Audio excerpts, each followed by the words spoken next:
Asalaamu calaykum.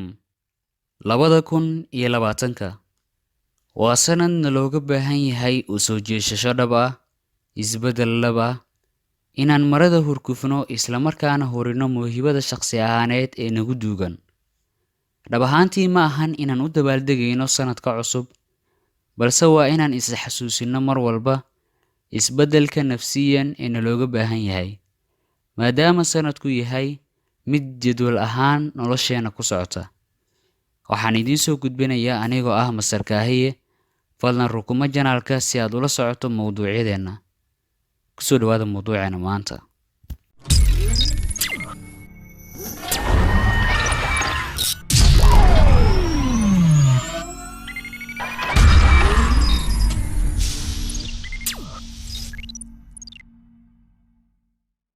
Waqtiga.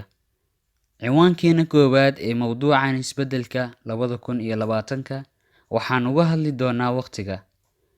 Maadaama aan ka hadlayna sanad dhammaaday, bilaabanayana sanad kale, in aan waqtiga xoogga saarno waa muhiimada kow ee laga rabo, maadaama waqtigu yahay mucjisooyinka ugu waaweyn ee Allah subxaanahu wa tacaala na siiyey.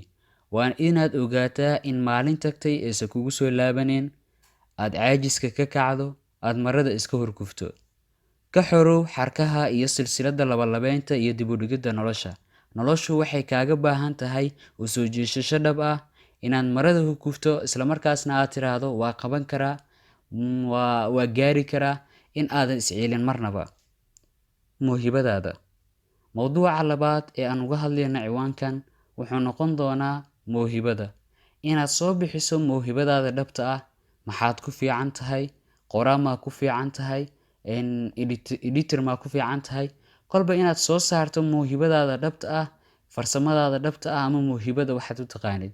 Allah subxaanahu wa tacaala wuxuu kugu abuuray mawhibo kugu jirta gudahaaga, isla markaasna looga baahan yahay in aan soo saarno.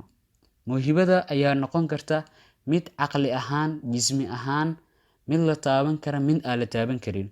Marka waa inaad ku fikirtaa in mawhibadaada aad banaan ku soo saarto, isla markaasna aad qaadato kaalinta adduunka lagu keenay.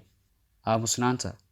Falsafada aamusnaanta waa falsafad qiimo badan, waa falsafad ku fadhisa qiimo saa'id ah, isla markaana aad ogaan kartid in aad caqligaaga soo maaxda. Isla markaa waxaan ka wadnaa dabcan aamusnaanta. Aamusnaanta waa mid ka mid ah mawduucyada ugu muhiimsan mawduuca maanta ka hadlayno, isla markaasna ah in haddii aad aamusnaanta ama falsafada aamusnaanta aad ku dhaqaaqdo, in caqligaaga soo goglanayo, isla markaana aad dareemaysid deganaan, kuna fududaanaysa inaad rumayso waxyaabaha aad noloshan uga baahan tahay.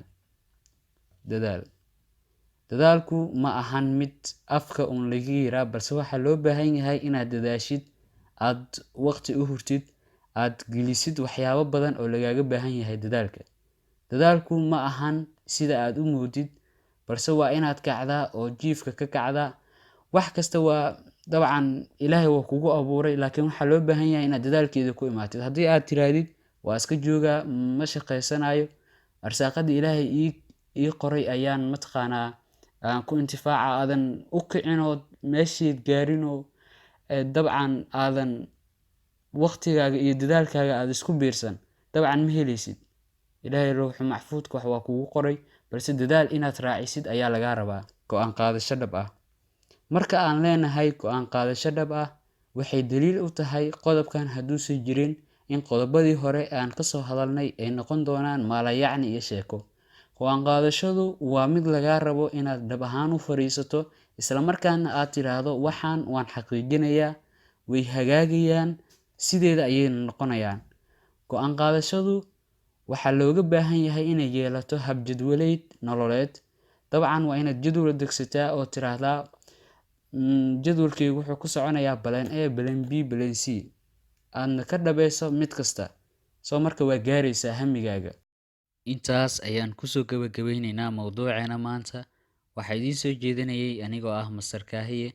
Waxaan idin leeyahay dadaal wacan, halkaas dadaalka ka sii haya.